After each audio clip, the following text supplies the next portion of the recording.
Fanta Bitirino ichaenderi me DJ Bema Unoke seinda kakumirira Unondwana ndiribo usambo gaira Andikurere na unonditwanyisa Vunza kana hufunda Kamba wanasanga iwe Yokodi nditundiza kala niwe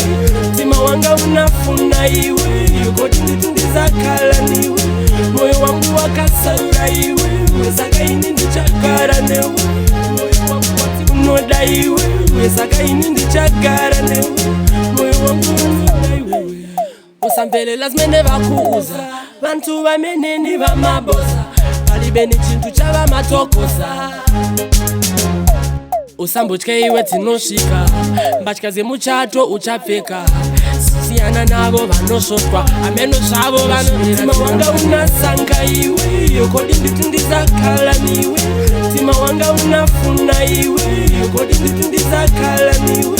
Moyo wangu wakasarura iwe Wesaka ini ndichakara newe Moyo wangu wati unoda iwe Wesaka ini ndichakara newe Moyo wangu unoda iwe Kampopo kanga Nipenda uzive sometimes nigona Ukawuya petu nenge wagona Chagurara ndega ndichagona Wapa mtima wanga Ndifuna ukale mbale wanga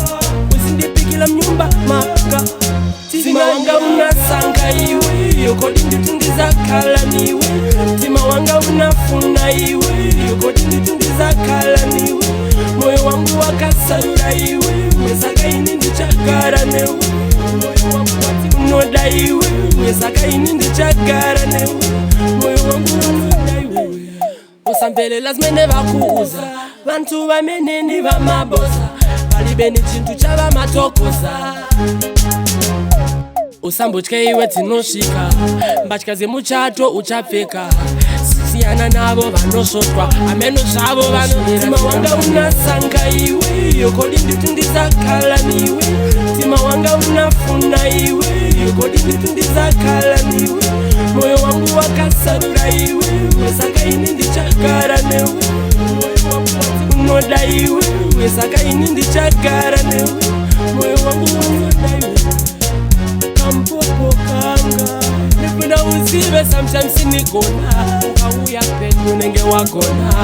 Chagurara ndega ndichagona Wapa mtima wanga Ndifuna ukale mbale wanga Uzindipikila mnyumba manga Tima wanga unasanga iwe Yokodi nditundiza kala niwe Tima wanga unafuna iwe Yokodi nditundiza kala niwe Moyo wangu wakasarura iwe Wesaka ini ndichakara newe Moyo wangu wati unoda iwe Wesaka ini ndichakara newe Moyo wangu unoda iwe